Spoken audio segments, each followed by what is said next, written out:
Mackenzistas, sejam muito bem-vindos a mais um episódio do LegalCast Mackenzie, o podcast do Legal Hackers, aqui com duas pessoas que eu admiro muito e já são super parceiros do Legal Hackers. Mas, antes de apresentar eles, eu queria apresentar a nossa nova co-host. Por favor, se pudesse apresentar um pouquinho. Foi um prazer, gente. Eu sou a Manuela. Isso, tem muito que apresentar por enquanto. Manu do Legal Hackers, aqui ela é treininha também no nosso podcast. Agora, os nossos convidados, que vieram diretamente de outro estado, Paraná, certo? É que você é mineira, né? Exatamente. Legal. Pudesse apresentar um pouquinho pra gente. Olá, gente, tudo bem? Eu sou a Jamile Alcântara, sou advogada, controller e também estamos aí com o nosso projeto Advogados Gestores, que é para poder trazer a gestão jurídica para o mundo de uma forma mais descomplicada e de fácil acesso. Isso aí. Bom, eu sou Fabiano Marcarato Portugal, privilégio estar aqui com vocês, sou consultor na área de gestão jurídica, sou controller jurídico de carreira, estou no mercado há um pouco mais de 20 anos e sou parceiro aqui da Jamile também, da Cris Caldas, no projeto Advogados Gestores, que tem essa missão de trazer a gestão principalmente para esse ambiente acadêmico. Boa. Esse é o nosso propósito também. Faltou a Cris, né? Pra compor Faltou a o Cris. trio, Um né? beijo para você, mas você está aqui representada no nosso coração. Boa, isso aí. Bom, Advogados Gestores chegou, porque a gente fala todo episódio e cadê eles? Agora eles estão aqui, né? Vocês estão vendo eles. Na tal revista que a gente sempre fala. Se puderem se apresentar vocês, como vocês chegaram nesse nicho de gestão jurídica? Nossa, Quem quiser começar aqui. de paraquedas, no meu caso. Eu era advogada, né, que a gente fala advogada técnica, de contencioso. Advogada com a B e tudo. Isso aí, advogada com a B e tudo. Eu trabalhava com contencioso de volume e surgiu uma necessidade no escritório de uma pessoa para supervisionar o setor de metas e resultados de um dos bancos que era cliente do escritório. E por eu ser sempre a rainha das planilhas, né, que cuidava, né, organizava todos os meus prazos, mesmo tendo o sistema, eu lançava lá para poder saber o que estava comigo, o que estava com o estagiário. Eles me colocaram nessa parte para eu poder cuidar.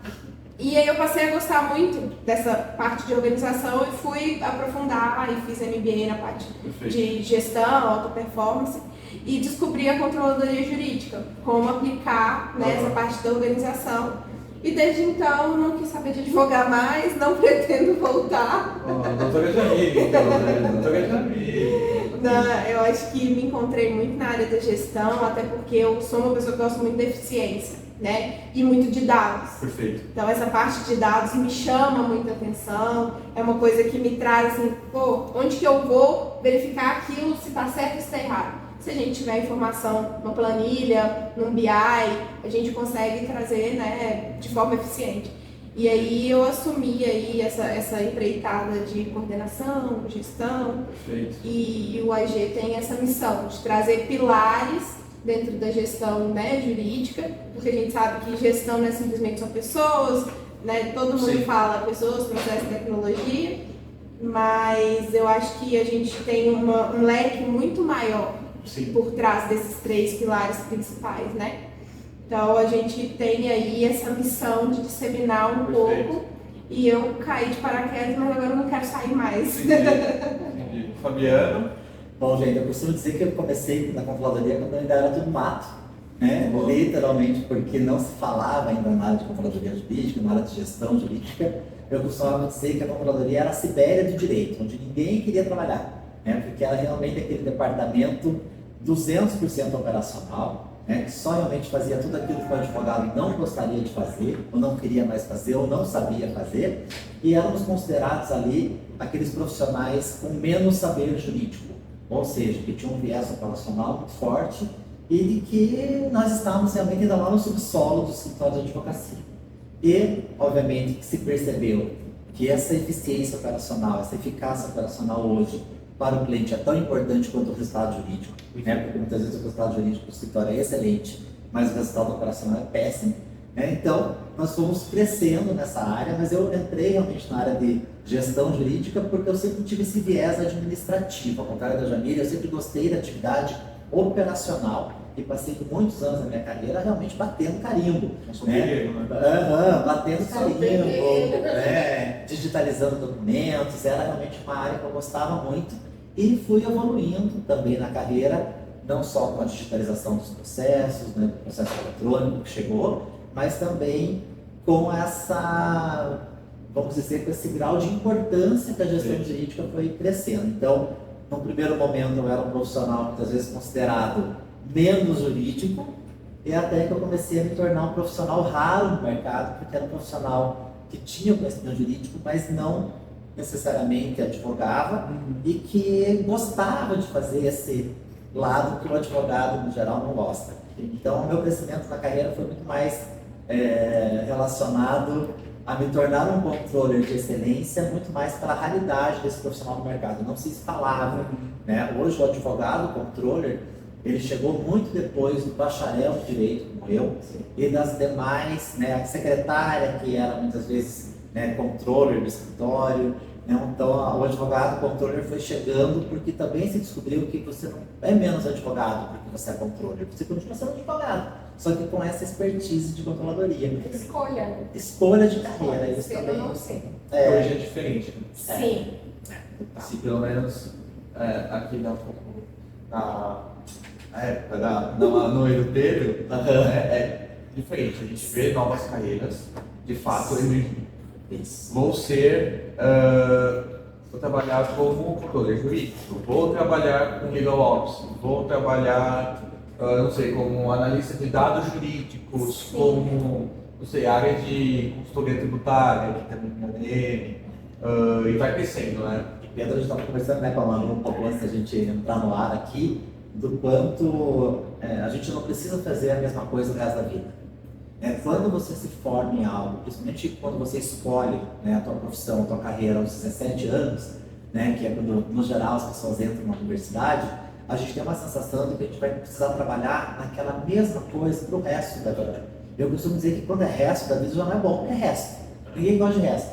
Então, hoje, essa oportunidade que nós temos de nos formar em direito, nos formar eventualmente em engenharia e poder transitar nesses mundos, acho que isso é muito bacana, porque você sabe que essa formação ela vai servir para um monte de coisas. Eu acho que a faculdade de Direito devia ser obrigatória para todo mundo, porque ela te amplia o olhar para o mundo mesmo, e que é algo que a gente, né, olhava muitas vezes para o advogado com aquela carreira chata, sisuda, daquele ambiente. Você só tinha duas opções, né? Da carreira pública, ou né, da magistratura, promotoria ou advocacia, e hoje você consegue ver o quanto, inclusive os escritórios de advocacia mudaram até na parte, o ambiente do escritório mudou.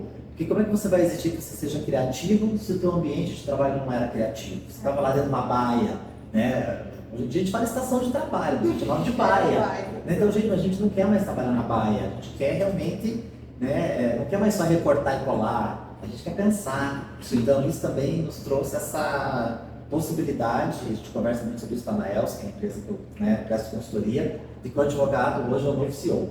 Nós tivemos CEOs de empresa engenheiros, CEOs de empresa de marketing, agora o advogado está vindo realmente para assumir as posições como CEOs mesmo, porque tem esse viés empresarial também, entende muito mais de negócio do que de direito. Perfeito, perfeito. Sem sombra de dúvida, eu acho que entender a trajetória de vocês é muito importante também para a gente, porque a gente está vindo de uma área muito tradicional, muito fechadinha, né? Então, quando a gente vê os outros profissionais que conseguiram fazer essa trajetória de forma a incluir a criatividade e inovação dentro da área de direito, que é uma área fechada, é sensacional.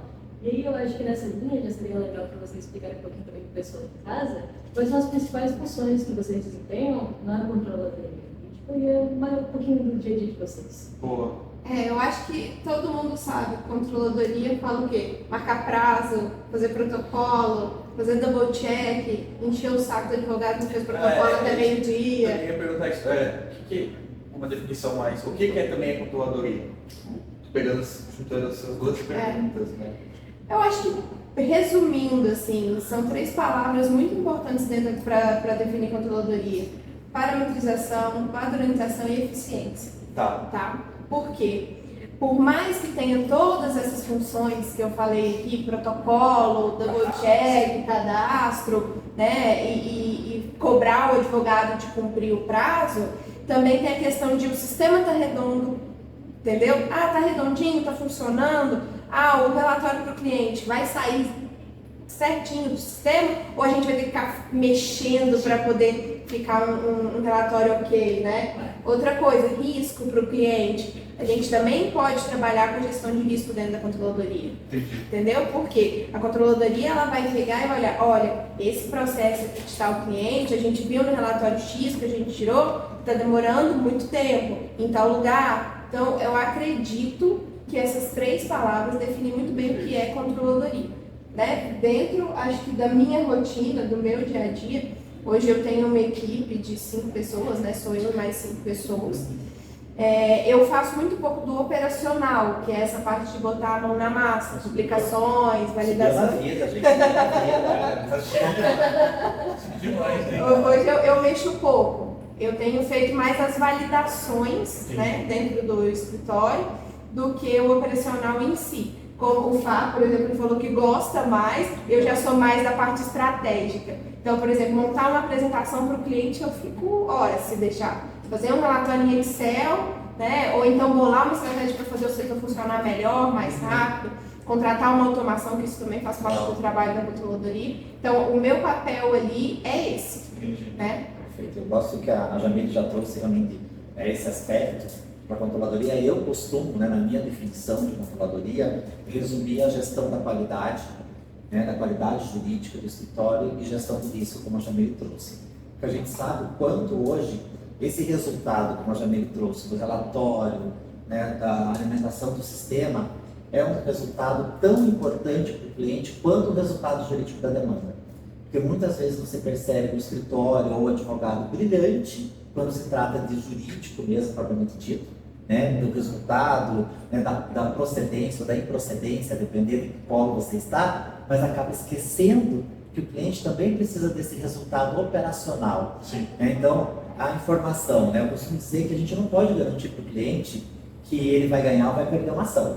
Né? O advogado não pode fazer isso. Mas o que a gente pode garantir como profissional? Retorno da informação, um relatório bem preenchido, um sistema realmente bem alimentado, quando você muitas vezes precisa alimentar o sistema do próprio cliente. Então, eu costumo dizer que a controladoria está aqui para abarcar não só essas atividades operacionais que a Jamile me trouxe, que eu amava, eu era o rei do protocolo, eu amava fazer protocolo, mas em compensação ela traz também a gestão da qualidade do risco, não só do risco operacional, mas do risco reputacional do advogado. Sim. Porque a gente sabe o quanto hoje uma perda de prazo vai gerar um risco financeiro. E o risco financeiro, o escritório tem o seguro de responsabilidade, ele vai abarcar. Agora, o risco reputacional acabou. Não tem como você recuperar a sua reputação tão fácil. Você leva anos para criar a sua reputação, para construí-la, mas minutos para realmente perdê-la. Então, eu costumo dizer que a controladoria está aqui para trazer a paz. Eu falo que é o preço da paz. Então, por isso que, advogados, vocês que estão aqui na universidade, olhem para as áreas, né? A gente vai falar sobre isso, para as áreas de back-office, para as áreas, né, administrativo, financeiro, controladoria, também com bons olhos como você olha para o jurídico. Porque você pode ter um advogado brilhante, mas se você não tiver essa área de retaguarda tão boa quanto, o seu escritório não vai crescer, não vai caminhar. Todo mundo tem que fazer gol do mesmo lado. Não adianta você ter um jurídico 100% estratégico, uma controladoria que está lá atrasada, né, com profissionais, né, defasados. Então a gente precisa ter o melhor dos dois mundos. Mas isso tudo que vocês falaram, ligam óbvio. Eu falo, gente, que tem muita controladoria se achando legal office. Vocês definiram o legal office, né? Então, porque a controladoria está dentro do legal office, né? Voltando assim, hoje a gente sabe que escritórios de advocacia não tem tanto legal office. A gente vê muito em departamento jurídico, porque já nasce negócio, né? E o que o legal office ele vem? Ele vem para transformar aquilo que o advogado normalmente anota no papel, anota no caderninho, né? Eu ganhei tanto de honorário, em o quê? Em resultado, né? Em uma administração eficiente e manter a casa organizada, planejamento estratégico, planejamento financeiro, contingenciamento, porque não é só o cliente que tem que ter contingenciamento, né? O escritório também precisa ter. Então a controladoria está dentro do LegalOps. Entendi. Né? Dentro desse ecossistema, né? Exato, Tá, então- ele tem um guarda-chuva ali. Beleza, entendi. Seria, pra quem tá vendo, Legal Ops, controladoria. Isso, exatamente. E aí, dentro desse guarda-chuva também vai ter o marketing, vai ter o TI, vai ter a parte de administrativo, vai ter o financeiro como um todo, contabilidade. Tudo isso está dentro do LegalOps. Porque o LegalOps ele vai pegar o quê? Tudo aquilo que não é o jurídico mesmo, o contencioso, o consultivo ali, né, que normalmente é o que a maioria das pessoas vê dentro de um escritório, e vai trazer para poder olhar, opa, estou investindo bem no meu financeiro para poder ter ali um controle de caixa, porque a gente tem que saber fluxo de caixa de escritório, tem que saber o que é uma DRE, tem que saber aonde o dinheiro está parando, estou fazendo fundo, né? Ah, veio pandemia e quantos lugares não fecharam, né? Quantos lugares não quebraram? Porque muito provavelmente não tinha um fundo planejado para ficar aí 2, 3 anos sem muitas vezes receber. Então eu acho que essa confusão é mais por causa disso. Entendi. Porque a controladoria está inserida dentro do LegalOps. Entendi. A gente costuma chamar, inclusive, dentro, né, nas áreas de consultoria, que não há um ecossistema, é um ecossistema. É. Quando se trata de advogado, às vezes a gente tem que tomar muito cuidado com isso, porque hoje a gente precisa entender que isso tudo, né, dessa mandala toda do clog, né, que agora do clog vai virar clock, né, a gente realmente precisa enxergar que tudo isso é tão importante quanto o resultado jurídico. Você sempre fala de core business. Ah, mas o core business do escritório Sim. é o advogado. Sim, né, é o protagonista. Mas não se faz um filme, uma novela só de protagonistas. Precisamos ter coadjuvantes e muitas vezes, quantas vezes nós não vemos coadjuvantes tomando lugar ou assumindo o lugar de protagonista dentro de uma história? Principalmente porque vai muito do momento que você está vivendo, né? O resultado jurídico é importantíssimo e o cliente é isso que ele precisa, é isso que ele busca. Mas em alguns momentos, vamos lá, voltar aqui um pouquinho à apresentação que a Jamile falou. Quem que assumiu o protagonismo? É a controladoria, é a gestão de dados. Então a gente precisa entender que nós vamos ter essa sazonalidade. Em alguns momentos vai ser o core business do escritório realmente, ou do departamento jurídico, essa eficiência jurídica propriamente dita. E outras vezes esse operacional, e a gente também precisa olhar muitas vezes para esse operacional com bons olhos. Precisamos ter profissionais operacionais também. Nem todo mundo precisa ser estratégico, né? A gente tem perfis que são muito diferentes. E tá a gente tudo precisa bem, abarcar. né? É o que a gente fala, escolha. Podemos ser analistas, podemos ser operacionais, podemos ser assistentes, podemos ser estratégicos. O mais importante é que a gente tenha realmente essa clareza daquilo que a gente quer para a nossa carreira. Eu acho que isso que é muito importante. Vocês estão fazendo um trabalho aqui, gente, já elogiando vocês, é de trazer essa clareza, né, para os estudantes, para que não sofram com isso lá no 6º ano que a gente fala, né? O 1º ano de formado. Então, a ideia aqui, e eu estou muito feliz de poder, no alto dos meus 40 e poucos anos, poder realmente conversar com os acadêmicos e ver que vocês estão pensando nisso, porque a escolha de carreira de vocês, não está mais na mão de quem contrata vocês. E é um diferencial de vocês, né? Eu acho. Quando, né, você entrou em contato pela Cris, eu falei, cara, nunca imaginamos que seria um público-alvo do AG, né? Falar sobre gestão jurídica para estudante. Sim. Porque 99% das vezes todo mundo, não, eu entrei na faculdade porque eu quero advogar, eu entrei na faculdade porque eu quero fazer um concurso. Né? O direito abre leque para 1,5 milhão de concursos diferentes, não só para ser, né, magistrado, procurador, enfim. Sim, e não é nem tipo, não gosto, por isso vou ser advogado. Tipo, não conheço. Não conheço, não é. Essa é a história. Não é que eu não quero ser. Às vezes pode ser óbvio, com certeza, né? Mas muitas vezes não fazia ideia que existia. Sim. isso. E até porque eu acredito muito nisso, né? Voltando um pouquinho no meu papo com a Manu aqui antes, que o advogado de hoje não quer mais trabalhar como o advogado de antigamente trabalhava, né? Só recortando e colando, só mudando o número do processo, o endereçamento, alterando a data. O advogado de hoje, ele é um ser, né, muito mais pensante, ele quer realmente voltar na origem para aquilo que você se forma, realmente para encontrar uma solução jurídica, conhecer realmente, né, do negócio do cliente para trazer a melhor solução para ele, porque a advocacia acabou realmente tomando um caminho nos últimos anos e que virou uma profissão chata, uma profissão sem graça. Quando fala, é advogado na família, ih, Deus me livre, né? Vai, né? Até eu falo isso. Né? O pessoal fica no cara chato. Gente, advogado. Quadrado, né? Advogado é para ser feliz também, como as outras profissões. Né? Não precisa ser sisudo para ser sério. Não precisa estar num ambiente escuro para poder ser que passa seriedade. Né? Então, a gente pode realmente. Vocês estão fazendo um trabalho, principalmente vocês que estão saindo da faculdade, de mudar realmente o mundo jurídico. E a gente precisava dessa oxigenação. Sabe? Era um mundo mofado. Era um mundo que estava realmente precisando desse abrir cortinas. Da facilidade da informação, né? Porque o juridiquês, meu Deus, não é acessível a ninguém. Então, você sair escrevendo um monte de data vênia numa petição, tá, e aí? Né?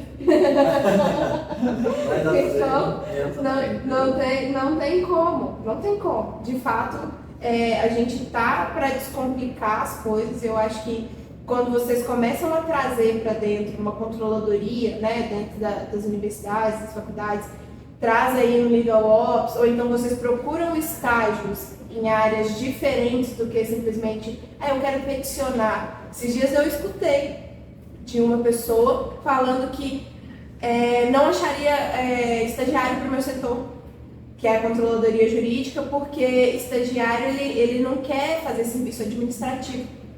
Então, é uma realidade em alguns lugares, mas não é uma realidade hoje que abarca todas as pessoas de todas as faculdades, né?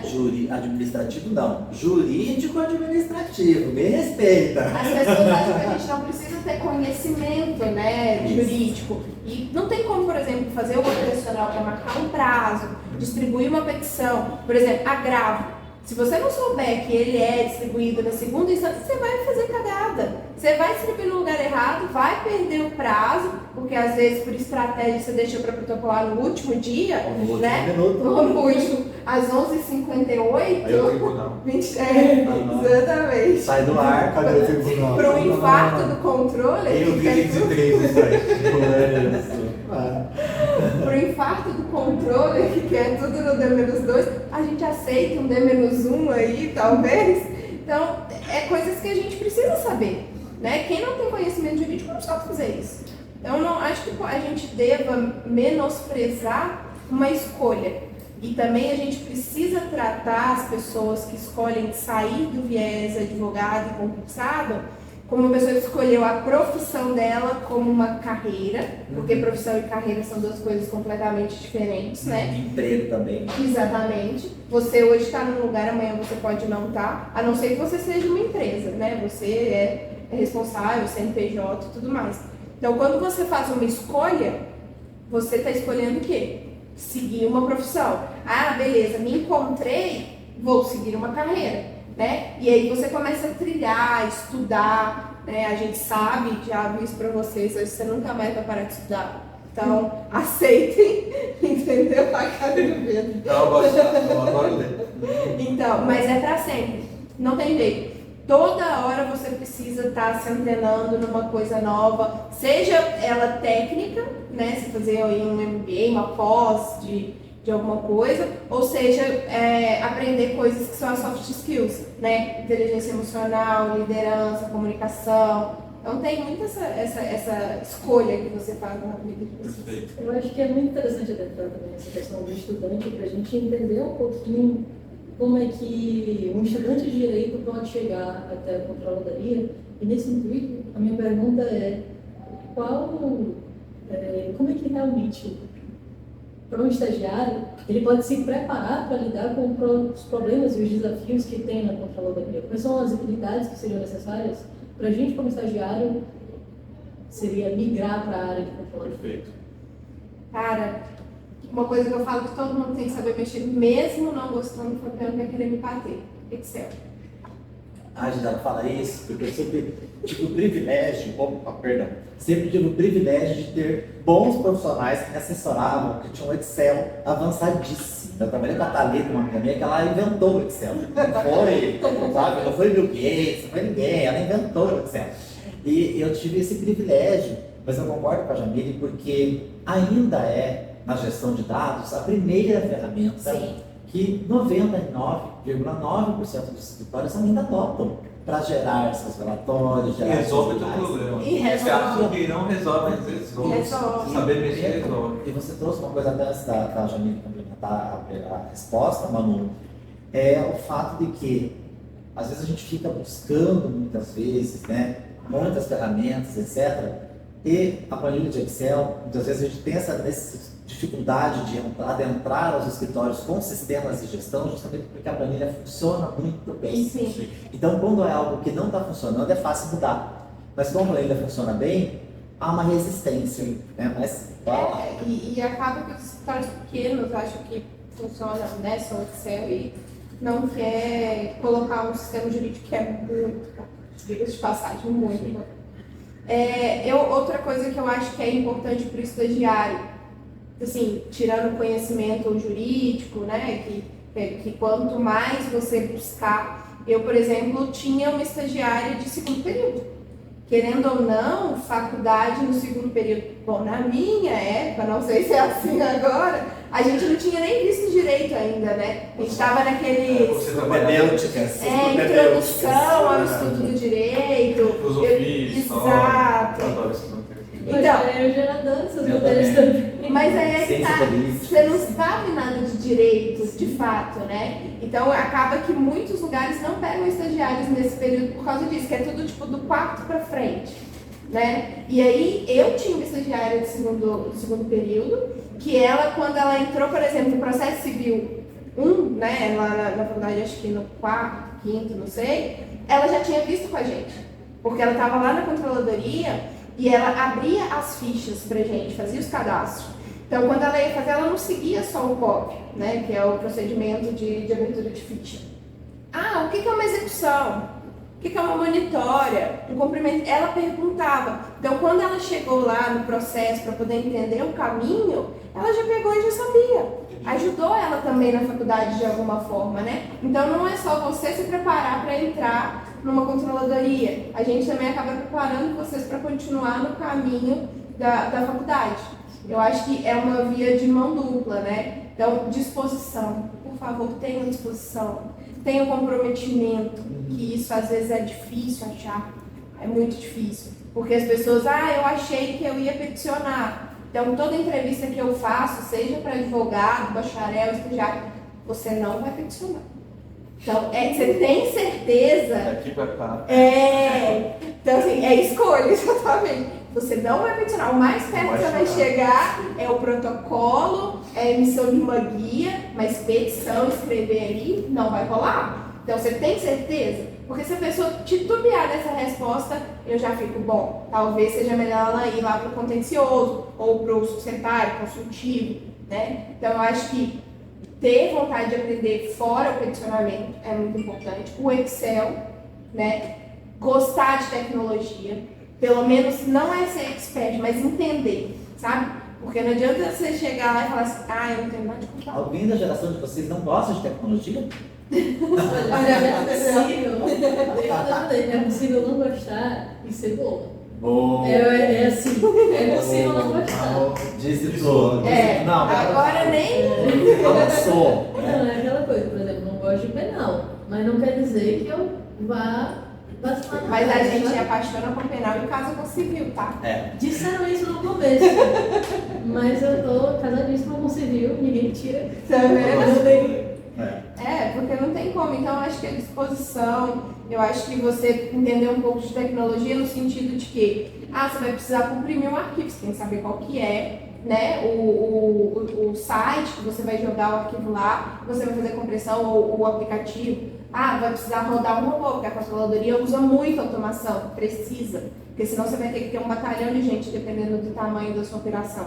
Então, você tem que saber rodar um robô, você tem que entender, deu um erro, para quem que eu vou ligar, o que vai acontecer, eu mesmo posso resolver. Então, acho que são pequenas coisas que podem te fazer ter uma carreira dentro da controladoria. E se despir de preconceitos, né? Eu acredito muito nisso, que você precisa, até quando a Jamile fala, né, nesse sentido, de que talvez essa resposta, né, se não vai peticionar e quer ficar, Também tem muito a ver, gente, uma coisa que eu falo aqui agora para você que é de escritório, que está dentro do escritório de advocacia, é que falta essa clareza no momento da contratação. Precisa ser muito claro, né, para ter ali os requisitos do cargo, daquilo que você busca, como a maior parte dos escritórios, principalmente os escritórios de advocacia, jurídicos nem tanto, contrato na pressa, contrato porque precisam para ontem da mão de obra, acaba faltando essa clareza. Mas a gente precisa descer do salto e entender que toda profissão, todo trabalho dentro de uma operação é importante. E muitas vezes a gente precisa, né, olhar para isso e entender que eu não vou ser menos advogado, eu não vou ser menos profissional, não vou ser menos técnico, porque eu estou em outro departamento que não seja lá o jurídico, como pedido. Eu costumo dizer, eu nem chamo mais de área técnica e área de controladoria, porque nós também somos técnicos na nossa expertise. Então, eu costumo chamar de produção jurídica, ou de jurídico, de controladoria, justamente para evitar, porque muitas vezes até na forma que a gente trata o departamento ou o profissional, dá uma sensação de demérito. Ah, isso daqui não é jurídico, isso daqui é controladoria.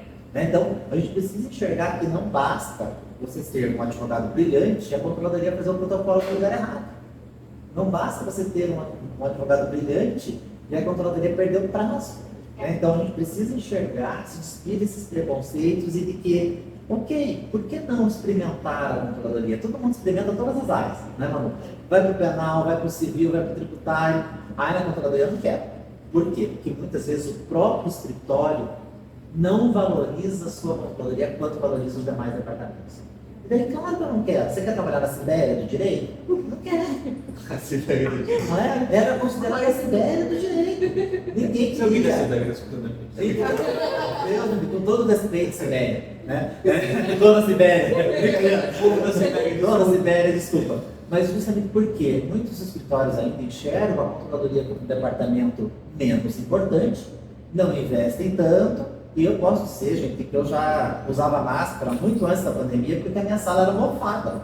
Porque a sala da controladoria era a pior sala do escritório, era no subsolo. A cadeira era a cadeira velha, o computador era o computador quebrado. Né? Por quê? Porque não se enxergava essa necessidade. Até que a controladoria foi subindo e está lá agora, né? Na frente da presidência. Porque o que a presidência quer saber?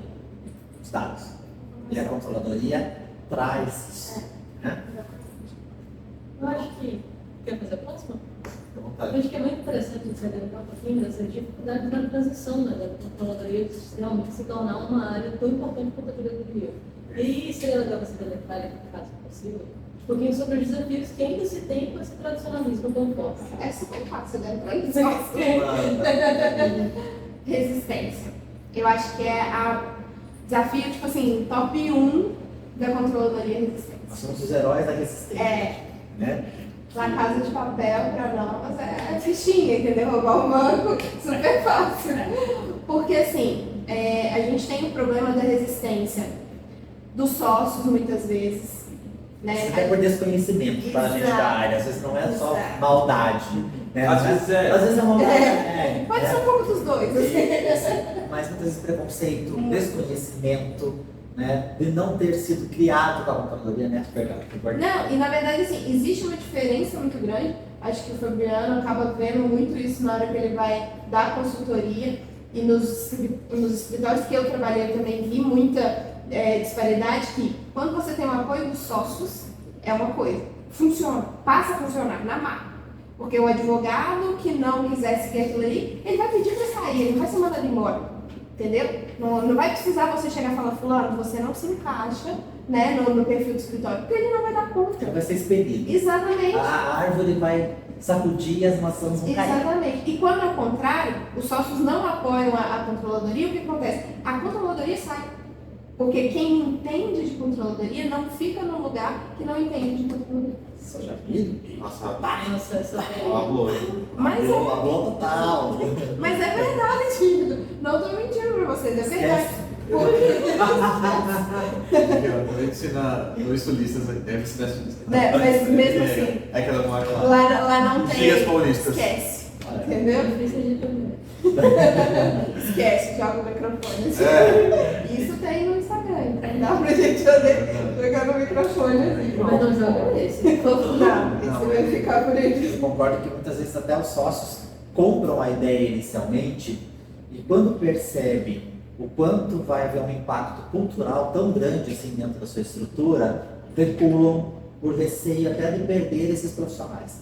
Então, por isso que eu gosto de atrelar sempre, né, ao resultado, muitas vezes, do advogado, que não é só o resultado jurídico, ele também precisa ter lá entre as suas metas do mês, as suas metas do ano, também essa eficiência operacional. A mesma coisa quando você fala de um líder de um departamento. O que o líder do departamento tem lá como resultado, como indicador do desempenho?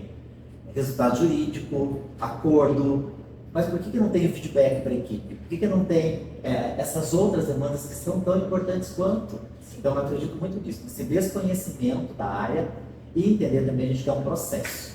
Não vai haver uma controladoria que vai chegar arrebentando a porta e vai acontecer tudo do dia para a noite. Não, é um processo. A gente não muda a cultura de um escritório de 20, 30, 40, 50 anos, muitas vezes em 6 meses. Às vezes isso é só a idade de um sócio só. De um sócio só. Tipo Então, isso. assim, É 1.500. isso, a gente precisa enxergar que muitas vezes, e eu já passei por isso, de que as mudanças só aconteceram depois que eu fui embora.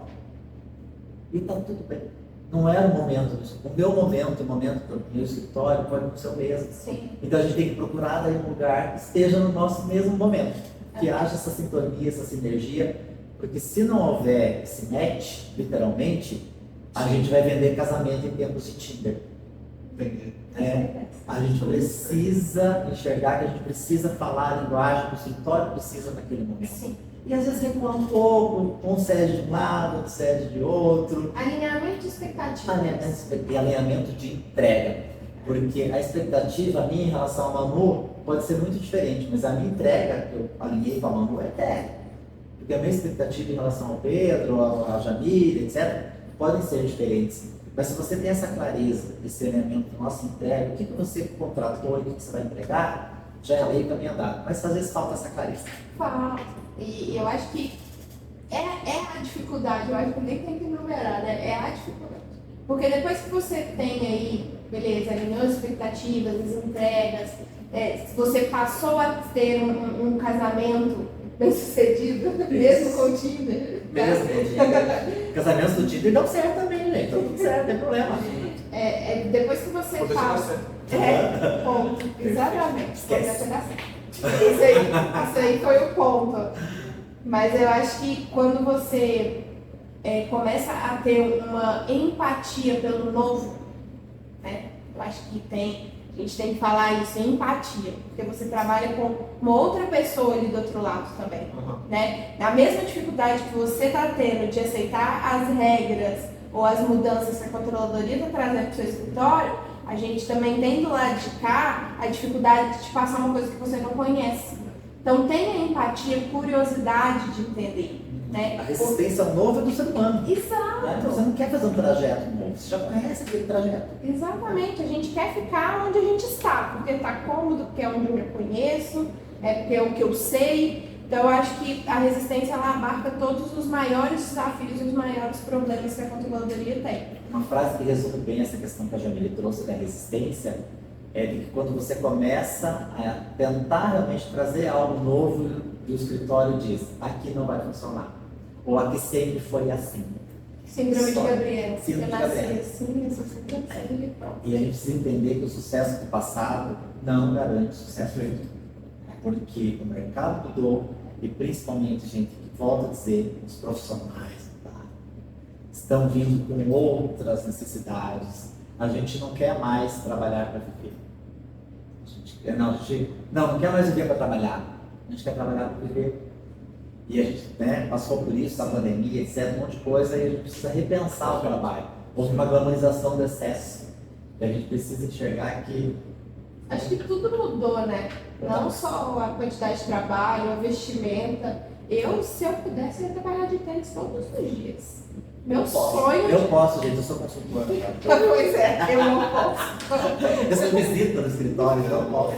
Então, acho que tudo... Esse fica arrumado pra você. Isso. Exato. A aceitação de tatuagem, por exemplo, antigamente era um tabu, isso. Hoje, Né? Ser uma calça jeans. um negocinho aqui, se você te colocar. Então, você entende a diferença da Sim. sua geração para a nossa? entrando no mercado de trabalho. Você não precisa se provar, por exemplo, vestir uma camisa de manga para poder entrar no mercado. Então, do mesmo jeito que a resistência com a sua entrada vai ter que ser menor. Porque você é o futuro, né? A gente está aqui no meio do caminho. É o presente. É isso. Porque quando você já está no estágio, você já está lá. Já está inserido. Então, né, respondendo e devaneando depois. Foi ótimo. É isso que a gente quer mesmo. Eu tenho uma dúvida, mais sobre controladoria e pessoas mesmo.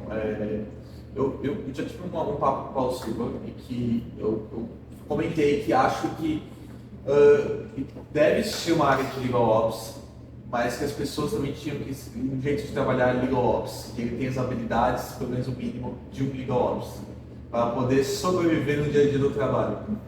Vocês acham que toda pessoa tinha que ser um controller também? Não sendo um profissional de controller, mas todo profissional precisa ser um controller. Olha, eu acredito muito que somos todos controllers, independentemente de estarmos na liderança ou não do departamento. Os Legal Ops, a mesma coisa. Você precisa realmente entender que precisa ter o mesmo pensamento. Não estou dizendo que as pessoas precisam ser iguais, não precisam ter as mesmas competências, não. Mas você precisa entender que o senso de responsabilidade não pode ser só do líder. Eu acho que isso é fundamental, porque a autorresponsabilidade, a autoliderança é o que faz a gente realmente enxergar aquilo como carreira ou como um emprego. E a gente precisa hoje entender que a gente precisa buscar um trabalho, né, que nos dê a subsistência, dinheiro é bom, todo mundo quer, que nos dê prazer também, mas entender que trabalhar também dá trabalho. E que para a gente realmente, né, chegar num ponto em que a gente só faz aquilo que gosta, a gente tem que fazer muita coisa no meio do dia que a gente também não gosta. Eu costumo dizer que a gente não vai amar o nosso trabalho o dia inteiro, mas precisa amar todo dia. Né? Porque a gente sabe que vão ter tarefas que a gente gosta menos, tarefas que a gente odeia, mas que faz parte do processo, faz parte do crescimento. E eu costumo dizer que somos todos controles, independentemente de estarmos na liderança ou não do departamento. E, na verdade, eu acho que todo mundo tinha que fazer um estágio quando é contratado dentro da controladoria. Porque tudo nasce e acaba e morre.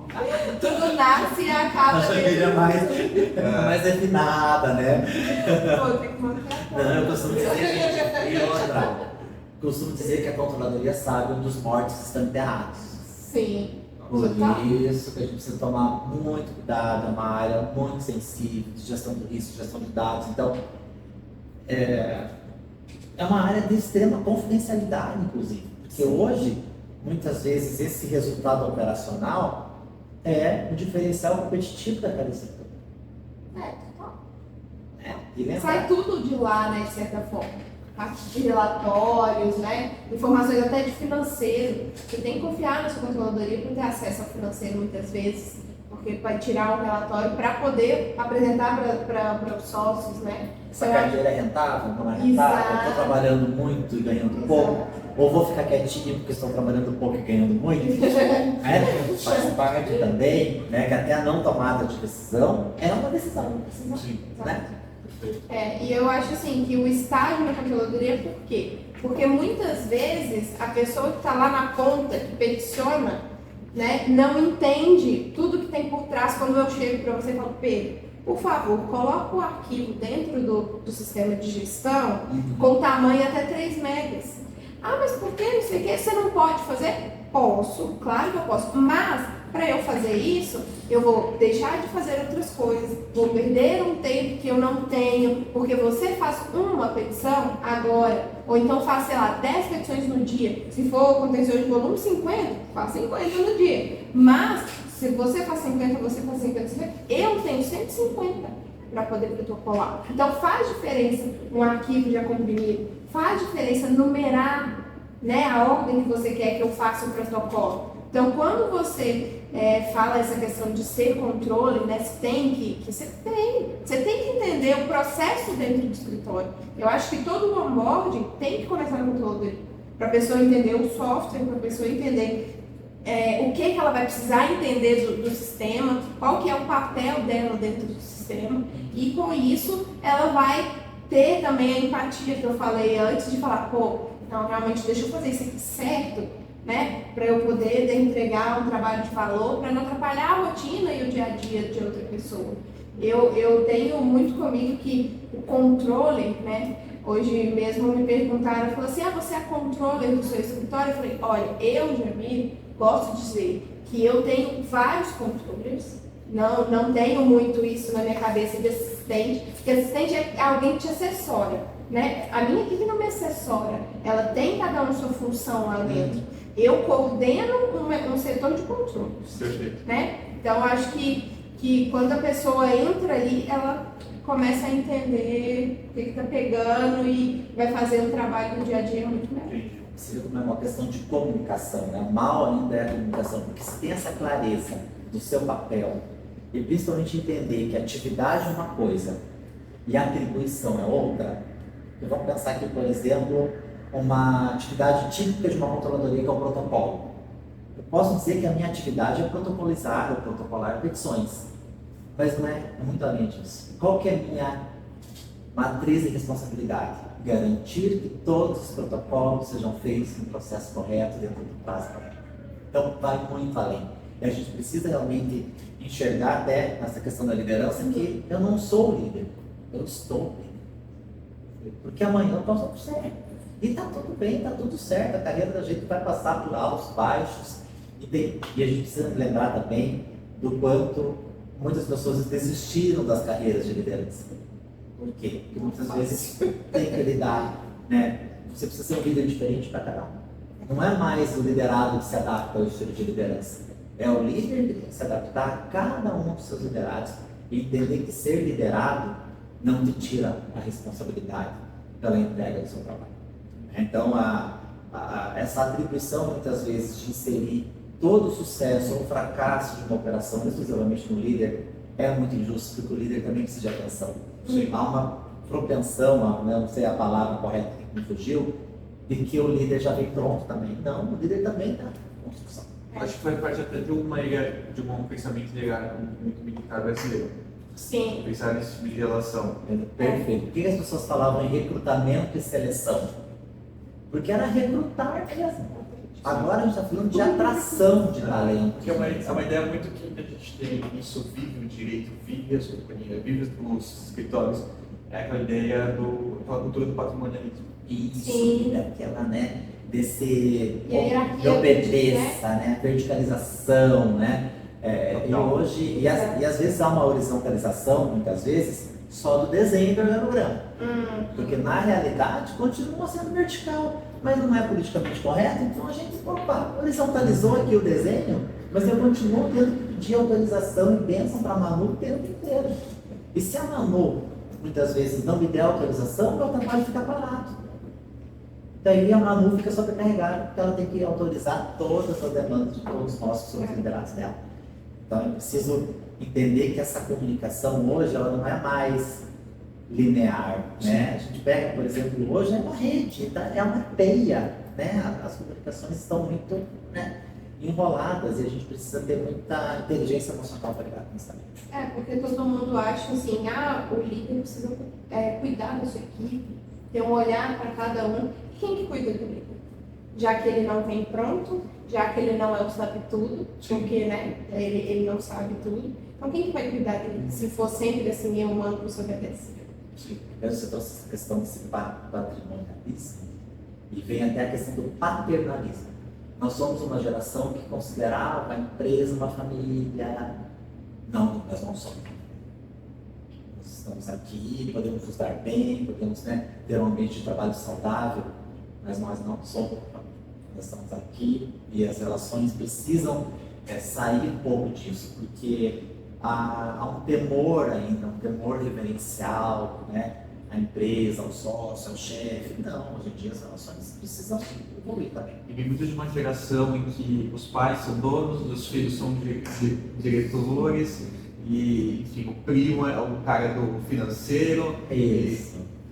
E vem sempre aquela cultura de, não sei, isso acontece muito. Parece que você não tem escolha. Muitas vezes passa por algo que pode ser suprido de outra forma, um vazio de carreira.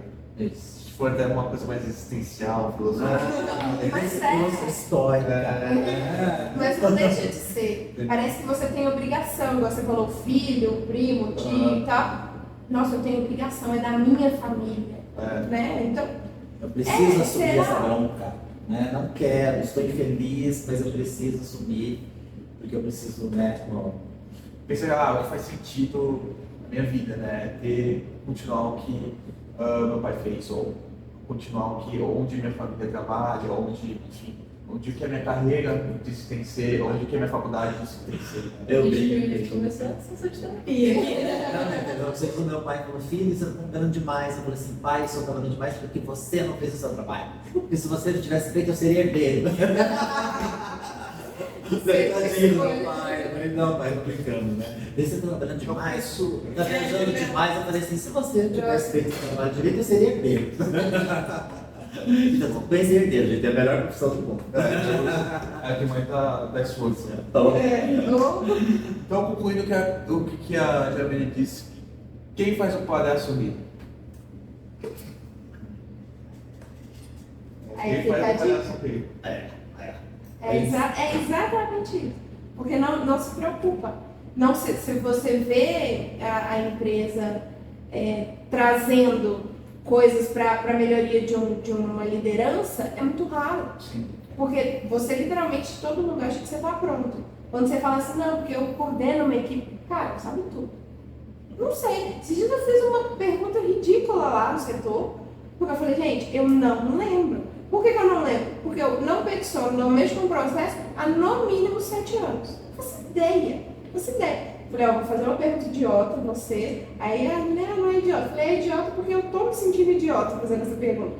Só que não é de fato idiota, porque não faz parte da minha realidade, né? E outra coisa, humildade de saber enxergar que você não é soberano dentro do seu setor. não seja amenda. Saiba que você tem que ter pessoas que às vezes são muito melhores que você em determinada atividade. Então, igual o Fábio trouxe brincando no negócio do Excel, mas para que ele ia saber tudo sobre Excel se ele tinha uma pessoa muito top dentro da equipe dele que sabia? O que ele vai fazer? Função de liderança, delegar. Entendeu? Delegar para a pessoa aquilo que ela tem a maturidade profissional de conseguir resolver. Também que faz sentido com as habilidades dele, né? Isso é aquela história. Por que quando a gente ia mal, né, em matemática, e o pai e a mãe ficavam forçando, você tem que ir bem em matemática. Você ia bem em português, inglês, história, geografia, tudo. Mas se você não fosse bem em matemática, era um trauma porque você precisava ser bom em matemática. Por que não desenvolver aquilo que você já faz de melhor? Muito física. É isso aí, eu Pra mim era uma tragédia. nem lembro. Faz parte. Sim. Mas, gente, a minha pergunta, e aí talvez seja uma quebra para aquela conversa que a gente está tendo, mas eu acho que assim, um dado, e a minha visão é que um dado é só um número. Então a gente pode chegar de 1 a 10 e falar eu tenho 6, ou falar de 1 a 10 eu não tenho 4. Então a interpretação do dado é muito importante. E aí, não só a interpretação do dado, mas a gente também tem a automação e a inteligência artificial. E a minha pergunta é como é que isso funciona no dia a dia de um controle? Como é que é a interpretação de um dado de uma forma, não diria nem humana, mas como é que é essa relação da interpretação do dado, da inteligência artificial e, por fim, da automação? Eu acho que a gente tem que usar as automações, as inteligências artificiais, que já tem um monte por aí, né, ao nosso favor. Ela é burra, entre aspas. Por quê? Ela vai aprender aquilo que você ensinar pra ela. Entendeu? Ela não vai, do nada, tirar da cabeça dela lá que o número é 6 ou é 4, né, no exemplo que você trouxe. Eu tenho que direcionar. Então, quando a controladoria vai tirar um relatório, né, extrair um dado, para ele ser efetivo e eficiente, quando você vai entregar, o que você tem que fazer? Você tem que ir lá e falar com o BI que você tem, ou com a inteligência artificial que você tem. Olha, eu tenho que entregar a informação de que o processo funciona, quantos processos eu arquivei. Eu tenho que entregar a informação de quantos processos estão ativos. Trabalhista, por exemplo, que tem muito aquela questão dos pedidos.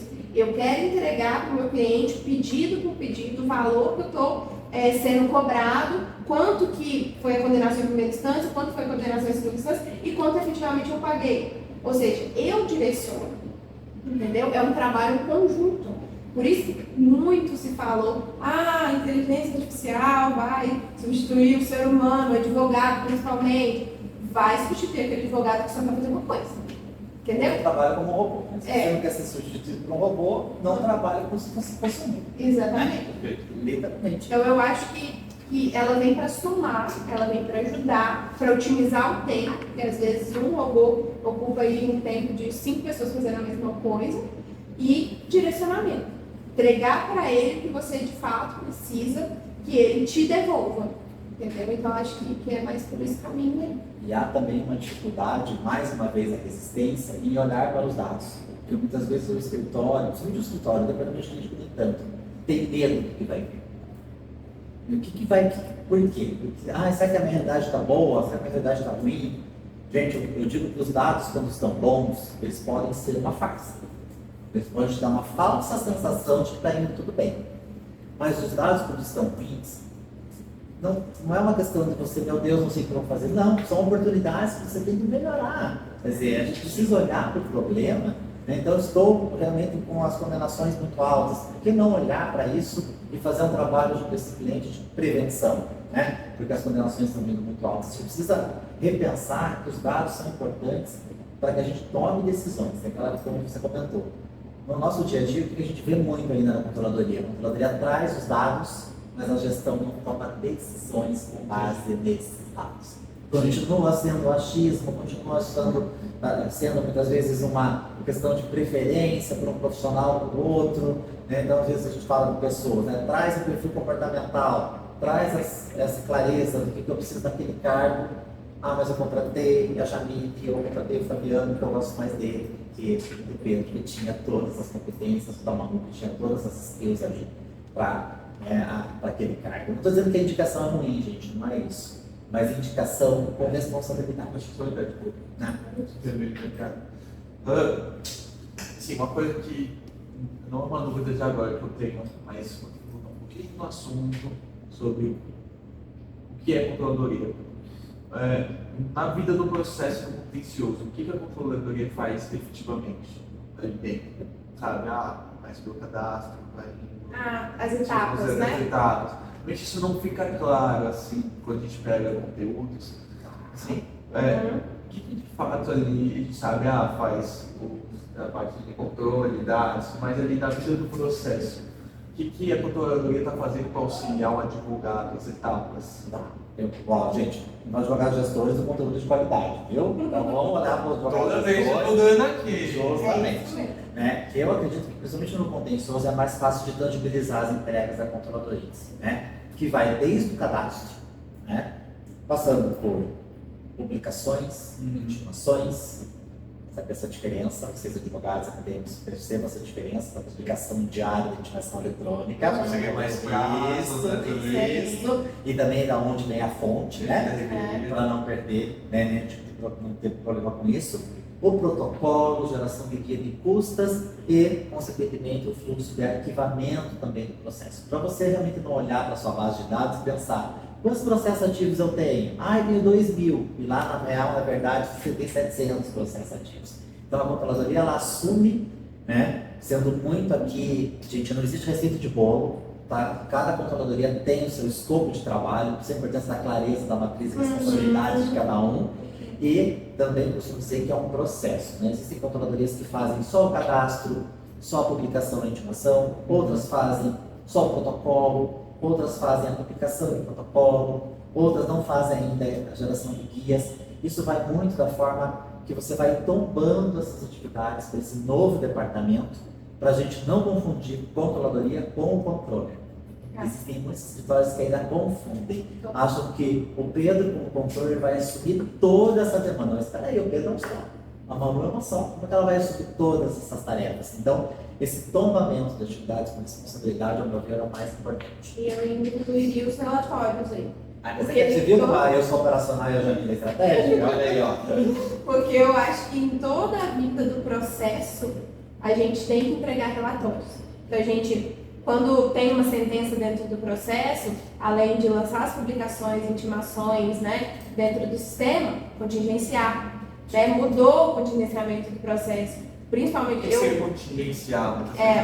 Contingenciamento é quando você vai colocar possível, provável e remoto dentro do sistema. O risco de perda. Exatamente, é o risco da perda ou do êxito, né? Porque quando você é autor, o contingenciamento é de êxito, quando você é réu, o contingenciamento é de risco. Então você vai falar para o seu cliente o quê? Fulano, olha, esse aqui, a perda é possível, então quer dizer que você pode ter que pagar uma condenação.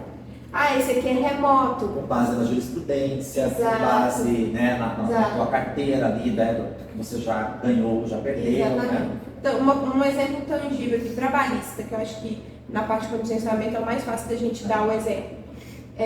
Se você tem uma terceirizada, tá, dentro ali do polo passivo, e você tem a responsabilidade subsidiária ali como empresa, né, uma empresa X, muito provavelmente, para você, o contingenciamento de risco, né, o risco de você ter que pagar alguma coisa, é remoto. Porque se ela for solvente, ela vai arcar. Né? Então, isso serve para os trabalhos terceirizados, por exemplo. É um prédio onde você tem a pessoa de auxiliar de serviços gerais de uma empresa que você contrata. Né? Aí o trabalhista... Segurança. Exatamente. Ela coloca no processo o quê? O condomínio, que é o prédio, e essa empresa, para poder pedir o que seja, né? Então, o que você vai fazer? Ah, essa empresa é solvente, ela tem grana, ela vai pagar. Então, para mim, condomínio, é remoto o custo desse processo, entendeu? A chance de eu pagar é muito pouco. Então, esse tipo de relatório que o cliente quer. Ele quer entender quanto que lá em 2024, nas ações que ele for, né, ter que pagar alguma coisa, o valor, o custo. Ah, eu tenho 1.000 processos, então eu tenho 500 remoto, sei lá, 250 possível e 250 provável, né? Então, o remoto é que, via de regra, tá, gente? Não é, como diz o Fá, não é receita de bolo. A parte do remoto é que eu não vou ter que pagar, ou se eu tiver que pagar vai ser pouco. O provável, provavelmente eu vou ter que pagar, a chance é maior. E o possível é que talvez eu tenha que pagar, seja como responsável integral ou de forma subsidiária. Gente, é muito legal o que a Jamile trouxe aqui, porque muita gente tem dificuldade de entender o profissionamento. E quando você traz essa realidade, né, do empresarial para a pessoa física, por exemplo, é aquela velha história, gente. Quando o cliente pediu a informação para o advogado já errou, porque a gente deve ser antecipado de dar a informação para ele. Por quê? Por que a gente está falando da entrega? A gente pode garantir o resultado jurídico? Não pode. A gente não sabe o que vai sair da cabeça do juiz. Por mais que a jurisprudência esteja nos dizendo que é algo a favor. A gente não pode garantir. O Código de Ética diz que você não pode garantir esse tipo de demanda, né? Mas o que a gente pode garantir? Um bom atendimento. E o bom atendimento faz parte do cliente empresarial receber esse relatório fundamentado e para o cliente pessoa física saber que ele não vai só ser lembrado, né, em momentos chaves do processo. Não, ele precisa ser lembrado do que o seu processo está sendo acompanhado. Então, eu costumo dizer assim, se o cliente ligou e perguntou uma informação que você já tinha, você que errou e já devia ter mandado. E quando você manda a informação primeiro, o cliente se sente realmente querido, cuidado, e é uma ligação a menos para responder, é um WhatsApp aberto para você responder. O advogado sempre fala, eu recebo muito WhatsApp do cliente que está me pedindo informação o tempo inteiro. E você errou de não passar a informação primeiro, senão ele não estaria pedindo. Nossa, mas é muito interessante essa questão da gestão de risco, não só como se vai ganhar ou perder, mas como uma visão humana também. Você trouxe isso é muito legal, entender que na nossa área, principalmente, as pessoas só nos buscam quando tem problema. Então, realmente tem a parte psicológica mesmo disso, né, desse cuidado que a gente precisa ter com o cliente, porque hoje, gente, o cliente no processo eletrônico, lá dando F5 o dia inteiro, né, ele vai ter acesso à informação muitas vezes antes do advogado mesmo. Mas nós temos, inclusive, ferramentas de RPA, que é automação robótica de processo, para disparar informações para o cliente, pessoa física, inclusive, gente, traduzindo os juridiquês do judiciário para uma linguagem qualquer. Dizendo lá, autos conclusos? Não, dizendo que os autos estão com o juiz para ele decidir essa demanda. Então, hoje você pode automatizar praticamente quase tudo que for repetitivo ou volumoso. e que a informação é do processo repetitivo, E ajuda com o cuidado com a pessoa. é a experiência do cliente. PF, principalmente. Pessoa física, você tem que ter um olhar. É pessoa física, né? Pessoa é prato feito. É um cuidado melhor, né? Eu acho que a gente precisa ter um tato, quase ser psicólogo ali. Então, acho que essa questão da gestão de risco e do cuidado humano faz parte da nossa profissão. Não tem o que fazer. Se você não gosta de gente, você está na profissão errada. Sinto informar, gente, desculpa. Não existe profissão certa, né? Quem gosta de gente. Bem isso. Acho que até se você for criar os robôs, você precisa gostar de gente, porque não tem como. Até porque o robô ele vai replicar o movimento humano. Perfeito. Bom, gente, esse episódio. Esquece! Isso, Eu tô insuportável agora com A esquece. piazada tá fora. Aí, tá vendo? Você acha que eu sou. Os piadas estão assim agora. É, menina, é uma zoeirinha. Mas pai, ela não fala. Fala, você acredita? Eu achei que era só o Cadê? Não, É o Rio Grande do Sul, né? não. Tem uma influência forte também. É valorizada, né? Agora a gente vai para nossa última sessão, que a gente sempre pergunta para os nossos convidados. Um livro e um filme de diversão. Um livro, um filme, um livro, um filme. Meu livro, Eu Controller, é o meu livro. Droga ele fora. É, Memórias Crônicas, Declarações de Amor e Ódio, a controladoria jurídica, que fala um pouco da minha trajetória. Legal. E para quem tem interesse, curiosidade. Pega um exemplar. Então, mas eu mando para vocês, eu mando para vocês. Pra mando vocês, pra pra Pra vocês, viu? tá? E mando um para sortear ainda pra galera, Legal. tá? Legal. Pro Legal Arts, pode deixar que mando. E um filme, gente, que eu gosto muito, que eu acho que representa, principalmente aquela controladoria clássica de onde eu comecei, é Erin Brockovich. Erin Brockovich, uma mulher de talento, mostra exatamente que faz um bom trabalho de levantamento de subsídios. Legal. Ela foi de casa em casa e pegou provas, dos maiores processos, né, que tramitaram nos Estados Unidos. E Suits, claro, né, que fala muito da realidade, eu era a Rachel do Suits, tá? Porque eu era o paralegal, né? Então, assim, não casei com o Príncipe Harry, casei com o Príncipe Jefferson, mas tá tudo certo, né? Não estamos morando no Canadá, mas eu gosto muito de Erin Brockovich, Mulher de Talento, porque mostra um pouquinho dessa controladoria raiz, que foi a controladoria que eu comecei do processo físico, do arquivo físico, então eu tenho um carinho ainda muito grande por Erin Brockovich e por Julia Roberts, né, gente? Quem não ama Julia Roberts? Bom, eu vou puxar a sardinha pro meu lado, né? Eu sei que você ia puxar pro meu lado. Porque a minha especialização é na área de liderança e gestão de pessoas, então as minhas dicas vão ser nessa área. O livro da Brené Brown, eu não sei se vocês conhecem ela tem inclusive uma apresentação, um documentário no Netflix. E o livro é A Coragem de Ser Imperfeito. Acho que alguém já indicou. Ele é um livro muito bom, eu gosto muito dele. Eu acho que foi a Giovanna Tassi que indicou. Não é melhor que o meu, tá, gente? A Giovanna Tassi indicou, então estamos no caminho, né? Eu acho que é um livro que ajuda a gente a se conhecer, porque eu acho que você não consegue entender o outro, não consegue liderar uma equipe se você não tiver a empatia e o cuidado com a outra pessoa. Mas para você cuidar da outra pessoa, você tem que passar pelo autoconhecimento, pela autoliderança. Então, acho que A Coragem de Ser Imperfeito é um livro muito legal. E um filme que eu gosto, ele é antigo, tá? Então, assim, acho que deve achar até no YouTube, talvez, que é O Discurso do Rei. É um filme que fala literalmente sobre um discurso que um rei tem que fazer e ele é gago. O antigo de uma época era O Vento Levou, né? Mas a geração da Jamília, o discurso do rei já é antigo. Mas é antigo pra vocês, né? É vintage, Harry Potter é vintage. Eu não sei que ano que ele era. Antes de 2000? Não. Talvez seja o quê? 2000? 2000 e pouco. É. Colin Firth. E aí ele ensina muito sobre humildade.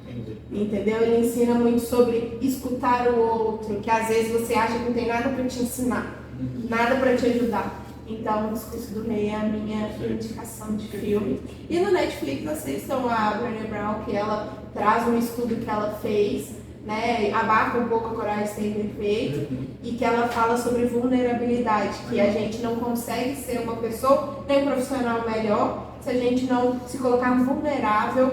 E aí vulnerável não é no sentido ruim, né, de deixar os outros dar tapa na sua cara, não. Sim. É no sentido de aprender, ceder, perguntar, né, dizer que não sabe, que muita gente não gosta de falar, então essas são as minhas indicações.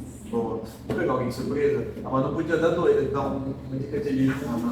Aí, ó, sobrou pra você. Harry Potter, é a Você é estreante, então tem que ser. Eu amo Harry Potter. Eu amo Harry Potter. Eu acho que assim, a gente falou muito que talvez seja a área que eu tenho mais apego, mas essa questão de interpretação textual, interpretação no geral, eu acho que é sempre algo muito necessário para a gente.